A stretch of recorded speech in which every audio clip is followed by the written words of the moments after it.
This is CGTN, China Global Television Network.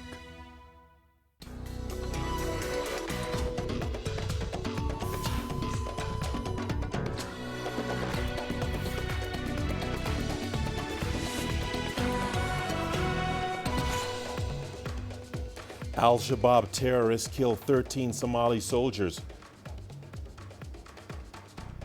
South Africa tests childhood MMR vaccine to see if it can protect health workers. And China calls on the U.S. to respect international trade rules amid reports of secondary sanctions. Hello and welcome to Africa Live. As always, great to have you with us. I'm Richard Nta, live in Nairobi. And for those of you joining us from across the continent and around the globe, we thank you for joining us. And tonight, I'm alongside my colleague Uche, who has our business headlines. Uche. Thank you, Richard. And here's a look at what's coming up on Africa Live Biz. South Sudan's new currency fuels fears of rising inflation and business closures. And annual meetings of the World Bank and IMF begin with calls for economic relief for most vulnerable countries. Of course, more on that coming up within the program. For now, it is back to Richard. Thank you so much, Uche. Once again, welcome to Africa Live. I'm Richard Nta. So good to have you with us. Let's begin in Somalia, where a military official has said at least 13 soldiers were killed in an attack by Al-Shabaab militants. The incident occurred near the district of Afgoya, northwest of the capital, Mogadishu. Prior to the attack, Major Mohammed Ali said Somali troops killed 4 militants on a farm outside Afgoya district. 24 soldiers were left on standby at the farm, only for militants to return and kill 13 of the soldiers. Al-Shabaab has launched irregular attacks since 2008 in a bid to undermine Somalia's central government. The extremist group wants to overthrow Somalia's internationally recognized government and establish its own Islamic rule. South Africa has launched a clinical trial to test whether the childhood vaccine for measles, mumps, and rubella can protect frontline health workers from COVID-19 or reduce the severity of illness for those who do become infected. The research team leading the trial points to growing evidence which suggests that the MMR vaccine could broadly boost an individual's immunity and may prevent infections from SARS-CoV-2 for a limited period. CGTN's Yolisa Njamela has more.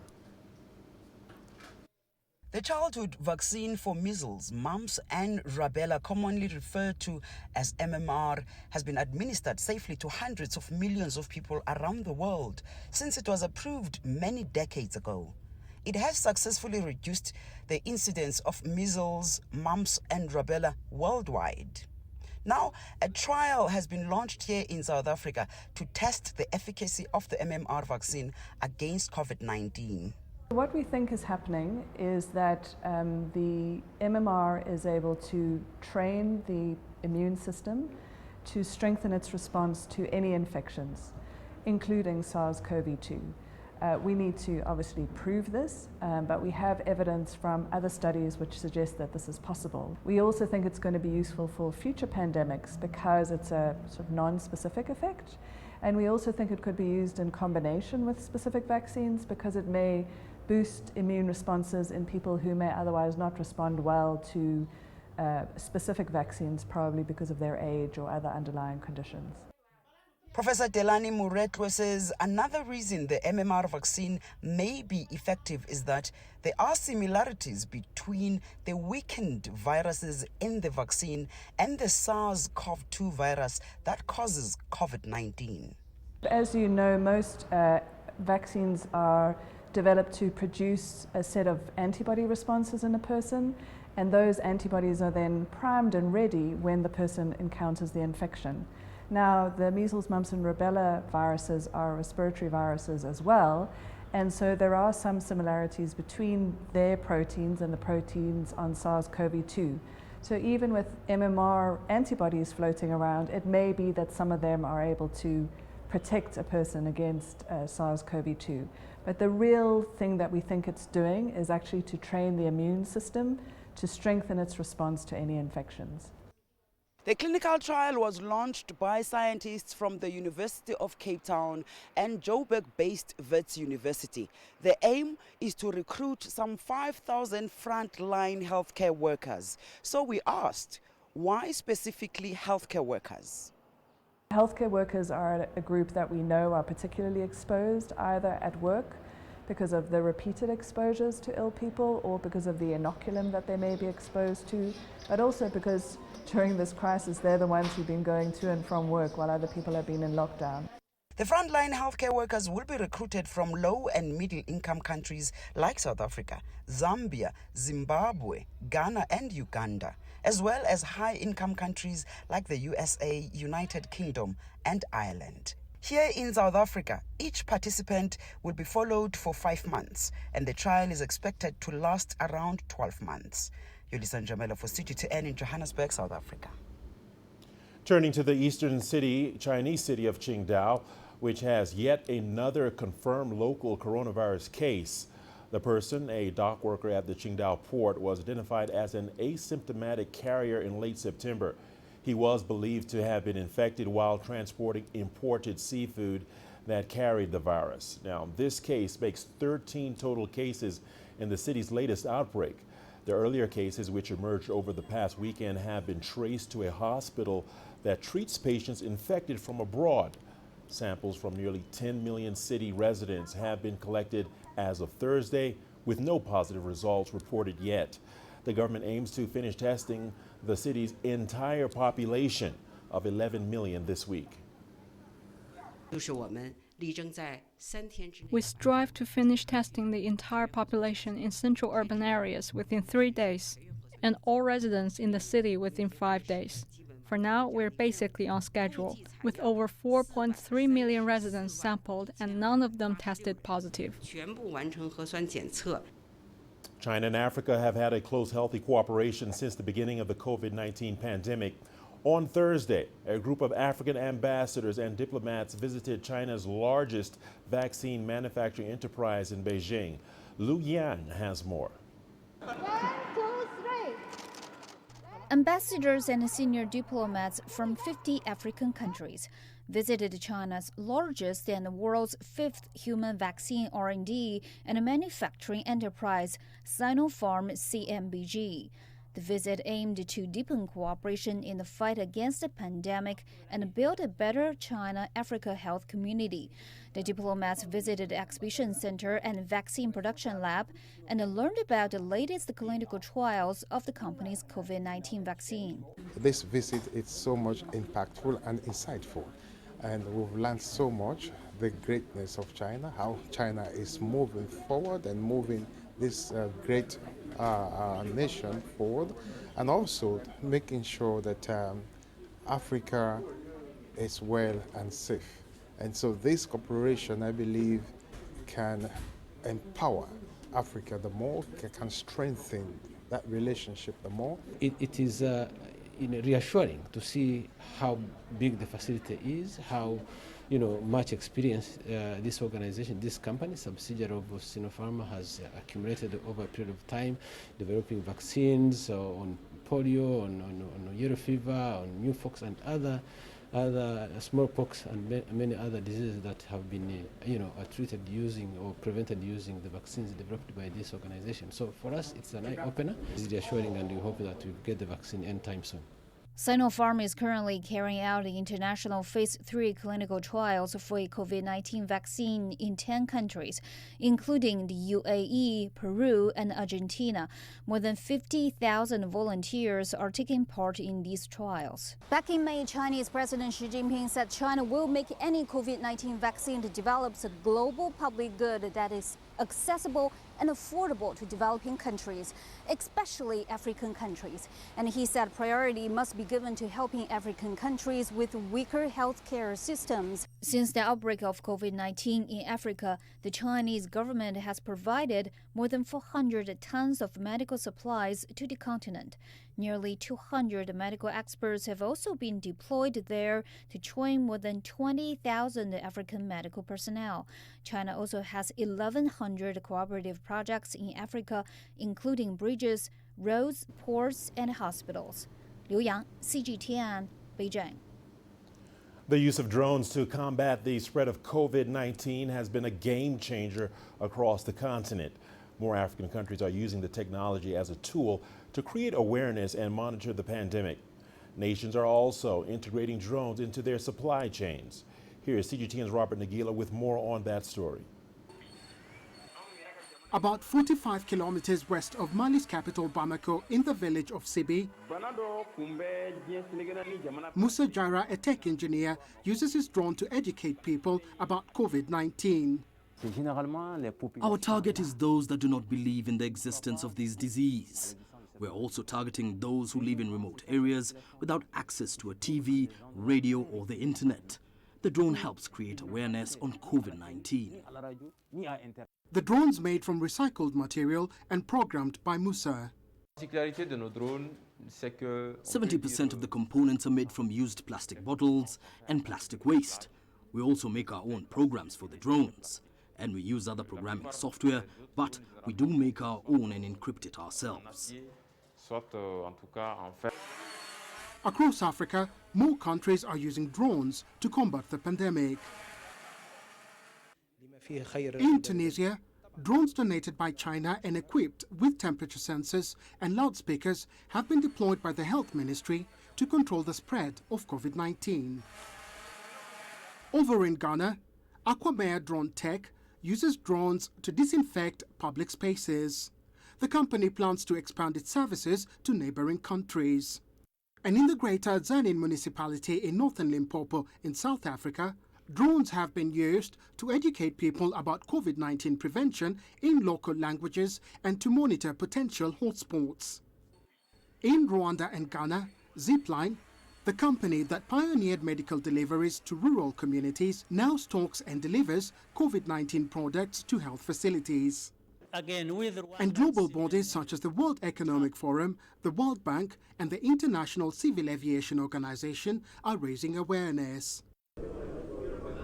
Early this year, the forum's aerospace and drone community came together to review how drones could be used to battle COVID-19 and how best to integrate them into supply chains. Drones can also assist in capturing data and providing jobs for the developing tech sector. Robert Nagila, CGTN, Nairobi, Kenya. Time now for a short break. Don't go away. Stay tuned. Here's what's ahead. 3 years after a historic ban on plastics, Kenya takes stock of the impact of the ban. And tough times for schools across Africa as they reopen after months of closure.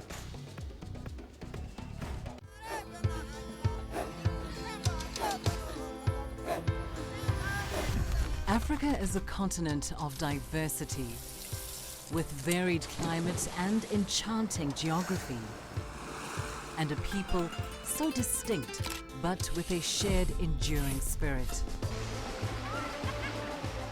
We are at the heart of the continent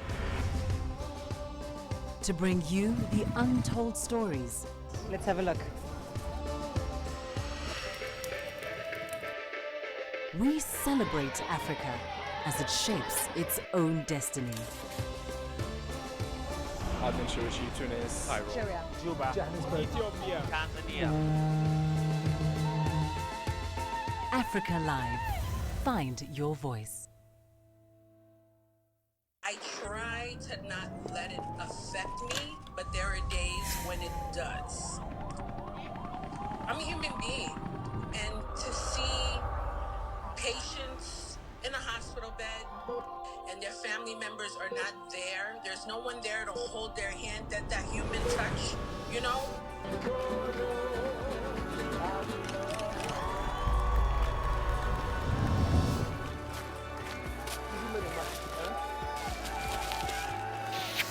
I just hope everyone can remember that the situation is not permanent and that everything will get better eventually.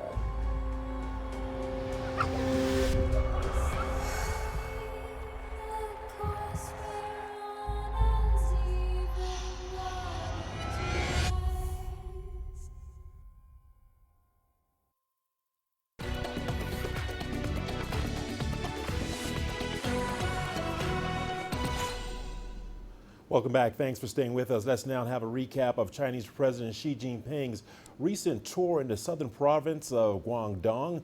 His visit, which began on Monday and was highlighted with a key speech on Wednesday in Shenzhen, underscores the area's importance to China's development, along with his vision for Hong Kong and Macau. Xing Ruian has the details. President Xi detailed his vision for the city, which just celebrated 40 years since it became a special economic zone. The southern city of Shenzhen in Guangdong province has led the way in China's efforts to open up and is now an economic and technological hub. Xi said Shenzhen will be a catalyst for the development of the Greater Bay Area. It's a sentiment that resonates with the public. I spent 40 years in Shenzhen. It's like I grew up with Shenzhen. I listened to President Xi's speech, and I recalled Shenzhen and Hong Kong's development in the past 40 years. It's a complementary and mutual support process. I think for the future development of the Greater Bay Area, Hong Kong can provide financial and accounting services that meet international standards. Shenzhen's achievement in reform and opening up encourages Macau residents to participate in the development of our country, as well as the special economic zone. Macau people now have a greater sense of belonging. I think in the future development of the Greater Bay Area, Shenzhen's high-tech firms will drive the whole industrial chain in Macau. This means various job opportunities for Macau's young people. Prior to Shenzhen, President Xi started his tour of Guangdong province on Monday in Qingdao City, where he visited historical tourist sites. He emphasized that the preservation of cultural relics, traditional performances, and craftsmanship are intangible heritage that must not be sacrificed even amid the goal of economic development.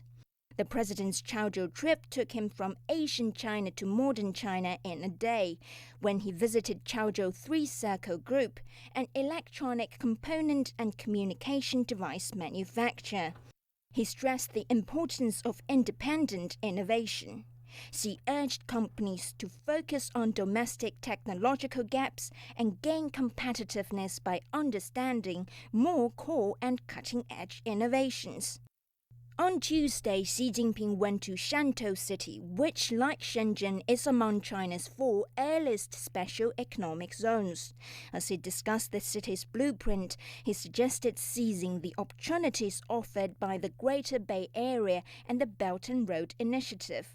The president also affirmed the contribution of overseas Chinese to the country's reform and opening up, and urged the city to strengthen its connections with its compatriots abroad and encourage them to participate in China's development. Xing Ruinan, CGTN. Egyptian authorities have been looking for ways to combat the ballooning population, which has jumped to more than 100 million people over the past 70 years. The growing population is also straining the country's economic resources. While Egypt's population has increased 400% between 1950 and 2020, the country's inhabited areas has barely doubled over the same period, leading to soaring density in its cities. CGTN's Yasser Hakim picks up that report. A common scene in Egypt's capital, Cairo. Constant traffic jams and densely inhabited neighborhoods are common in Africa's third most populous country and topmost among the Arab nations. It's a result of decades of fast-paced population growth that has outpaced economic growth and urban development. Authorities in the North African state have described overpopulation as the biggest challenge facing the country, and last year launched a 2-year initiative called 2 is Enough to encourage people to have fewer children. The economic growth rate is currently nearly double the population increase rate. Growth reached 5.2% pre-COVID-19, while population rate increased by 2.5% every year. But studies show that for people to feel the fruits of this success, the economic growth should triple the population growth. The population increase, as stated by the Prime Minister, creates a burden on the state that subsidizes most of the goods and products. For example, the state expenditure on only the age segment until 20 years old is about $1,000 per person, which is a huge amount and a burden on the budget. Akram Abulwafa is a barber in the Egyptian capital, Cairo, who has 4 children. His salary is never enough to cover costs. Like most Egyptians in the past decades, he depends on subsidies by the government for food, electricity, water, and more. It's wrong, really, to have a lot of children while the income is low and limited. It was a mistake for me. It's not logical for a low-income earner to have 6 children, for example. This is common here in Upper Egypt and in rural villages. 2 children are enough to afford access to high-quality services.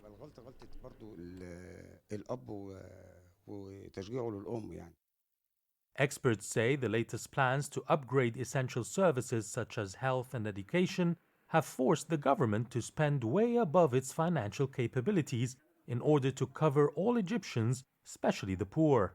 Same with other services. This is while employment opportunities are unable to keep up with the higher number of graduates entering the job market every year. Not only are economic growth rates affected by the rising population, but urban development too. When he came into office in 2014, Egyptian President Abdel Fattah al-Sisi embarked on multi-billion-dollar mega projects aimed at improving the rundown infrastructure like roads, highways, electricity and sewage systems, as well as building new cities and towns to expand the inhabited areas in the country. There is no doubt that President Abdel Fattah el-Sisi has gone far in reducing the gap between urban development and population growth. This problem dates back to the 1970s, so the government is trying to fix problems it inherited from previous governments. But it's only the state that should solve the population issues. It's the responsibility of the community and the media to create awareness of this crisis and change the embedded concept of having big families. Experts say changing the culture and habits is not an easy mission, but is a necessity in the current economic climate. Yasser Hakim for CGTN, Cairo. Plastic pollution is one of the most serious threats to the planet's health. In a bid to combat this, in 2017, Kenya made a groundbreaking decision to ban single-use plastic bags. 3 years on, stakeholders take stock of the impact of that ban. CGTN's Wilkerson Yabwa reports. Nairobi's Kariakor market rings with the sounds of artisans carefully crafting their wares. There are assorted goods in various states of production, but the one that features most prominently is a kiondo, a bag woven out of sisal and in recent models featuring a soft cotton interior. Onesmus Ngei has been making them for over 30 years. A few years back, the sales of his bags stalled. But in 2017, after the Kenyan government banned lightweight plastic carrier bags, his fortunes improved. After the ban, business started booming. Those who didn't have bags came and bought our kiondos. We sold out. Since then, we have had a steady market for our bags. His is just one in a sea of mixed opinions. Before the ban was introduced, the United Nations Environment Programme estimated stores in the country were handing out over 100 million plastic bags per year. These bags clogged waterways and drainage systems and filled the stomachs of cattle near towns. After the ban, traders sought alternatives. These other bags fulfill the same purpose, although they are a bit expensive. With over 150 plastic bag manufacturers in the country, the ban on single-use plastic bags wasn't favored by everyone. After the ban came into place, there were manufacturers that were doing a lot on plastic. Some had to shut completely business, but some had to change and start embracing more, paper packaging and exploring other newer ways of, handling or dealing with plastic. But there has been an influx of cheap, low-quality non-woven bags which often cannot be recycled, and small, transparent, single-use plastic bags banned by the law have also started to creep back into the market, despite efforts by the National Environment Management Authority to halt the flow.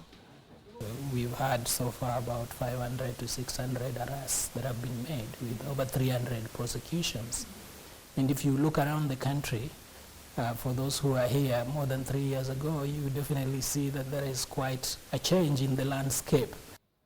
In 2020, the country also moved to ban plastics from protected areas, including beaches and national parks. But experts suggest bans alone are not enough. Many people are not aware on why they are doing certain things.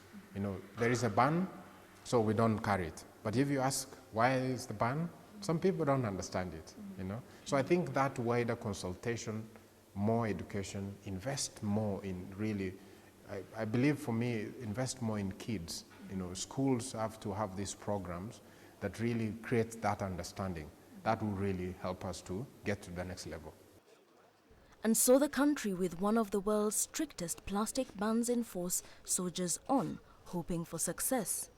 Wilkisanyabwa, CGTN. Still in Kenya, a group of women have developed a wildlife conservation strategy that revolves around agribusiness. They are farming aloe vera near Savo East National Park. The women use the plant to make beauty and cleaning products. CGTN's Enoch Sekolia brings us their story. The protected conservation area around Voi town in the south of Kenya.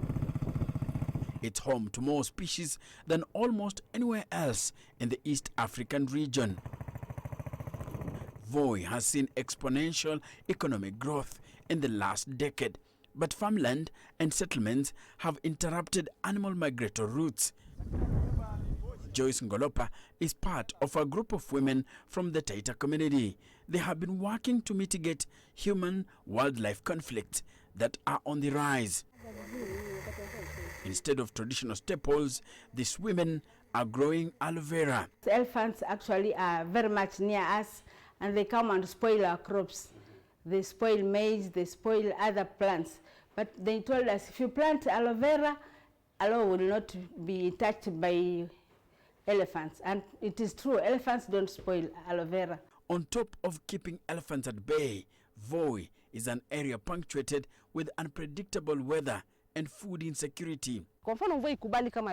For example, if it rains today, we will plant and harvest well, but then 2 poor seasons will follow that, and sometimes when you plant during a good season, elephants come and destroy. Confronted with the twin challenges of climate change and wildlife, the group began growing aloe vera 6 years ago. Aloe vera, a drought-resistant plant that has a huge conservation impact despite its small size. And the women don't stop with just farming the aloe vera. The group produces soap and other products from the medicinal plant. You collect the drops. From the drops, then you mix that drop with a few, with water and oil, then you get the soap. From the soap, then we get lotion, we have the cream, we also have shampoo. All these we call them herbal products, beauty herbal products. They are actual herbal because of aloe. And we sell now, we sell locally. Ngolopa says their venture helps members of the group secure their livelihoods. The group, in collaboration with the Kenya Wildlife Service, has also been educating members of the wider community on the importance of wildlife conservation. Ngolopa says that poaching around the national park has decreased as a result. Enoch Sekolia, CGTN, Voi. More students in Zimbabwe will be back in school later this month as a phased resumption of education continues. However, some students may fail to return to class due to financial challenges that have been made worse by the COVID-19 crisis. Farai Mwakatuya reports. Samson Chingombe is conducting Bible study with his children. It's one way he tries to keep them occupied since schools were closed due to COVID-19. 3 of them are meant to return to class in November, but Chingombe is worried about the cost. Roughly, I think maybe it's 120, yes, needed for them to go to school, because I understand they need some books, they need some pens, they need also food to eat, you see. So I'm not including food, but including fees and the books. That is what I am saying. I am gaining 3,000 RTGs, yes, of which he cannot able to buy even a bucket of meal. Yes. So I say I can say I have nothing for them to go to school. I have nothing. That salary for his job as a security guard is equivalent to $36 US. Because of the lockdowns, he's only working part-time, meaning his salary has been slashed. He's doing menial work to make ends meet. I'm always struggling and trying to do some part-time jobs, fetching water during the night to those who have got money. They charge. You can spend the whole night maybe carrying some buckets of water. You do not sleep. So at the end of the day or the end of the night, they can give you even $1. His family isn't the only one battling the harsh times. It's communities like this where most incomes are earned informally that have borne the major economic brunt of the COVID-19 crisis. It is likely that many children here may fail to return to school in 2020 to salvage what little is left of the academic year. Many parents are concerned over the safety of children out of school. When they just walk around and doing nothing, these days most people are based on doing prostituted things. So they end up, like example here, I've got girls, they end up being pregnant. Because so many people, they advise, especially women, they advise them, you do not struggle, you can find a boy, you can find a boyfriend doing, he can pay you, what. Yeah, because most people, they think that is the right thing to do. Statistics released by the Ministry of Education since the resumption of school revealed hundreds of dropouts due to pregnancy and financial constraints. Farai Mwakutuya, CGTN, Harare, Zimbabwe. Time now for our business news. Over to you, Uche. Thanks, Richard. And coming up on Africa Live Biz. South Sudan's new currency fuels fears of rising inflation and business closures. And the annual meetings of the World Bank and IMF begin with calls for economic relief for most vulnerable nations. Africa is the nexus of enterprise, and global business will tell you why it matters. From the mega investment projects to multi-billion-dollar mergers and acquisitions. Africa today collects, just in terms of revenues from taxes alone, $545 billion a year. If you take 10% of that and you devote it to the energy sector, problem solved.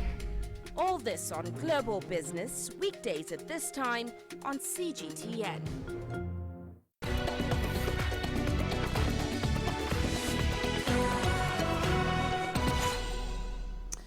Let's start off in South Africa. The country is due to roll out a big infrastructure spending program and large-scale employment stimulus to revive its economy.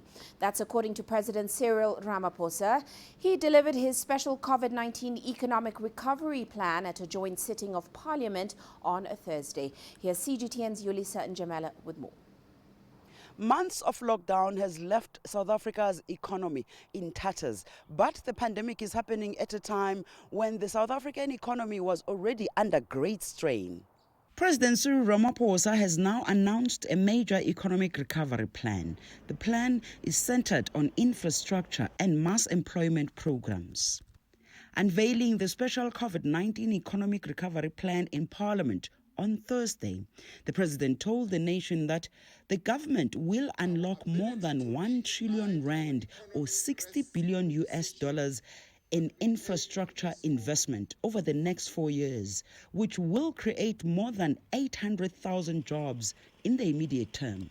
This plan directly responds to the immediate economic impact of COVID-19 by driving job creation and expanding support for vulnerable households. We aim to do this primarily through a major infrastructure program and a large-scale employment stimulus, coupled with an intensive localization drive and industrial expansion. The economic reconstruction and recovery recognizes that to support a rapid economic rebound, South Africa needs to focus on a few high-impact interventions to ensure that they are executed swiftly and effectively. The recovery plan also focuses on energy security and digital transformation, while fighting corruption and boosting state capacity.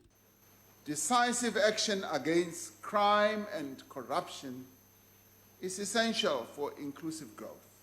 The decisive action we have taken to prevent, to detect and act against COVID-related corruption will strengthen the broader fight against crime.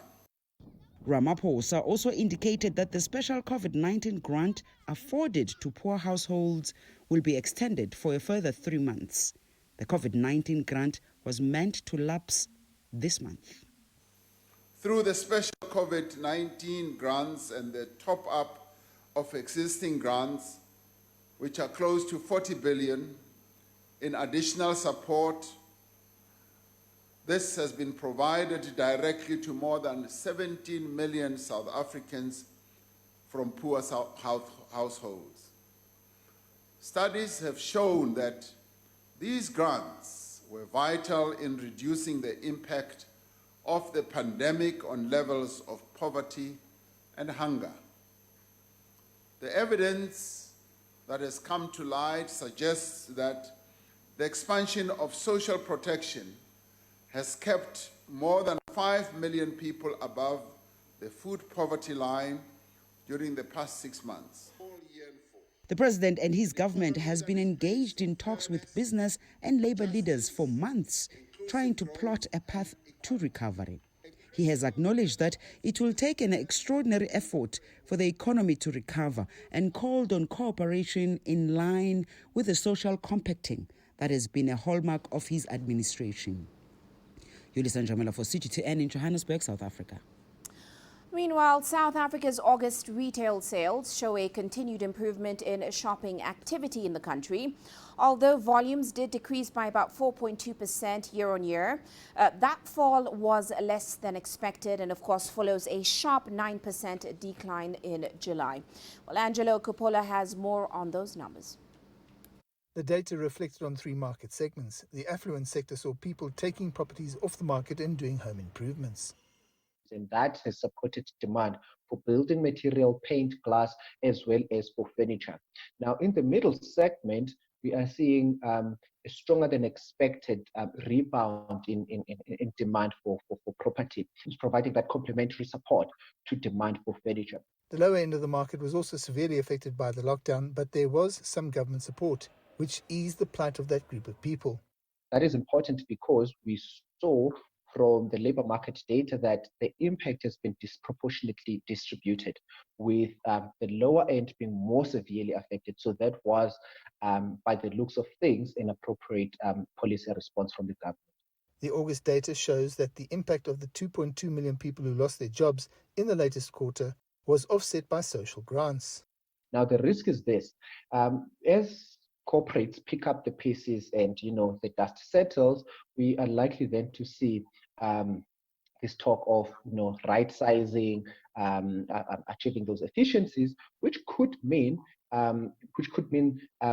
cutting off costs, which could then affect the higher end of the market, so the professional, who, by the way, up until this point, appear to have been, relatively insulated from the impact. The outlook for the remainder of the year remains muted, especially in the higher end of the labour market.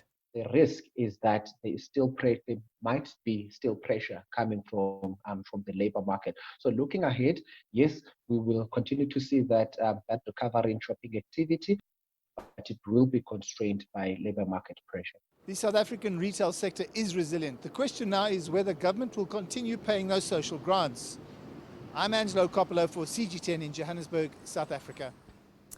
Well, let's head to South Sudan now. The country's businesses in the country's capital of Juba are facing closures over fears of soaring inflation and the depreciation of the local currency. Now, this comes after the U.S. dollar exchange rate against the local currency rose to 830 South Sudanese pounds per dollar. And that's just days after the government announced that it will change the currency. The World Bank projects the South Sudanese economy to contract by 3.3% this year. Here's CGTN's Patrick Oyet with more. Joshua Komaket runs a mobile money and boutique business. He says it is hard to set a price in South Sudan's pounds because the local currency is losing value against the dollar almost hourly. The city council, they wanted money.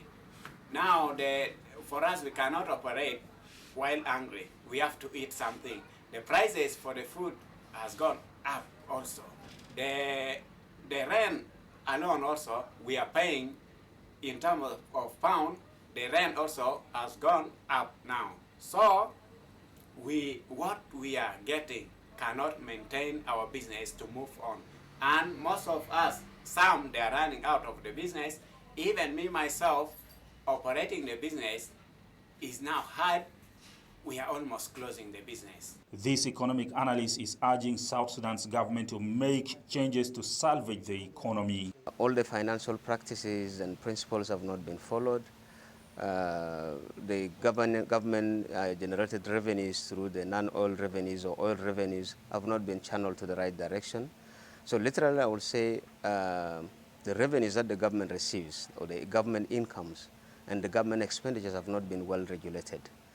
South Sudan's government says the economic crisis is caused by the long civil war and the pandemic. Even before the pandemic, the United Nations warned that more than half of South Sudan's 11 million people were already food insecure. The current inflation is worsening the situation. Officials believe many people are keeping money at home. The central bank, therefore, is finding it hard to implement its monetary policy. The government says it wants the country's currency change. That is resulting in a rush by many to get South Sudan's pounds to the market, which is, in turn, worsening inflation. The citizens seems to have lost trust in the banking institutions in this country because you don't know tomorrow you might go for your currency. We know in the last 2 or 3 years, the banks were unable to give people the money they needed from their accounts. South Sudan's pound has lost almost 50% of its value against the US dollar between Monday and Wednesday. President Salva Kiir has called for an emergency cabinet meeting to try and find a way to slow inflation. Patrick Oyet, CGTN, Juba, South Sudan. And in Egypt, President Abdel Fattah el-Sisi has signed off on Egypt's maritime border demarcation agreement with Greece. Now, the deal signed back in August was ratified by both the Egyptian and Greek parliaments, but it still competes with a separate pact between Turkey and Libya for a joint maritime zone by expanding Greece's territorial waters west into the Ionian Sea. Well, CGTN's Yasser Hakim has more. The Maritime Demarcation Agreement is meant to create a joint economic exclusive zone in the East Mediterranean that's rich in oil and gas reserves. The ratification by the heads of states opens the door to utilize the untapped resources in the area. Egypt managed to finalize a series of similar deals with Israel and Cyprus first, followed by Italy and now Greece. This has created a comprehensive maritime exclusive zone for oil and gas drilling between these countries. And this has led to the establishment of an internationally recognized organization of East Med Gas, allowing signatory countries legal access to drill in the East Mediterranean. Egypt feels the agreement will help it achieve its long-term ambitions to become a gas and oil hub in the area. Having a recognized East Med Gas organization will encourage businesses to invest here without fear of any legal mishaps or complications, and this will be a huge benefit for Egypt. The deal has angered Turkey, which claims it threatens its interests in the region, and it has been vocally critical of Egypt and Greece. The Turkish government had signed a similar pact with Libya earlier. Greece, Cyprus and Egypt say it's illegal and infringes on Cypriot territory. As for the Turkish rejection, it's baseless because Egypt and Greece have the right to sign any agreements as long as they took all legal procedures and conform with international law and are related to their own maritime borders. Turkey claims it's drilling in Turkish Cypriot borders with approval from the host party. But the tensions and Turkey's insistence to drill for gas without solving the issue with Greece could lead to a military conflict in the Mediterranean waters. Turkey and Greece are both NATO members, and a war between them is not logical because it could impact the future of the organization, something the members will never accept. NATO General Secretary visited Greece and Turkey to try and bridge the differences. The only solution is to pull out all drilling vessels and begin direct dialogue. Threats of escalation from both sides continue. Meanwhile, several powers are still trying to bring the feuding parties to the negotiating table and avoid an all-out war. Yasser Hakim for CGTN, Cairo. Now, Kenya's main electric power producer, KenGen, will earn just over $1 million over the next 7 years from a clean energy project at one of its geothermal wells. The United Nations Framework Convention on Climate Change has renewed support for KenGen's Clean Development Mechanism project. Now, the project is expected to cut carbon emissions by up to 78,700 metric tons per year. Certified emissions reductions are currently valued at a conservative rate of $2 per ton. Now, the project reduces greenhouse gas emissions by displacing fossil fuel-based electricity in the Kenyan grid with clean geothermal power. The Clean Development Mechanism was developed as a part solution to global concerns on climate change. It is expected to encourage sustainable development for non-industrialized nations. And let's turn our attention now to international news. Beijing has yet again slammed Washington for threatening to punish Chinese financial institutions. China always opposes the U.S. generalizing the concept of national security, abusing state power, and unjustifiably suppressing foreign enterprises. The U.S. should respect the principles of the market economy and fair competition, abide by international economic and trade rules. It should provide an open, fair, and non-discriminatory business environment for foreign enterprises to invest and operate in America. China will continue to take necessary measures to safeguard the rights and interests of its enterprises. And moving on, the International Monetary Fund and the World Bank have held the first of 2 days of semi-annual meetings in Washington, this time virtually. The meetings come at a time when the most vulnerable nations need economic relief in the face of the global pandemic. Here's Giles Gibson with the details. The IMF's managing director quoted a Russian poet as she opened this year's annual meetings, saying, "The darker the night, the brighter the stars," as the global economy tries to get back on track during the coronavirus pandemic. A durable economic recovery is only possible if we beat the pandemic, and we beat it everywhere. Stepping up vital health measures is our imperative, as is fiscal and monetary support to households and firms.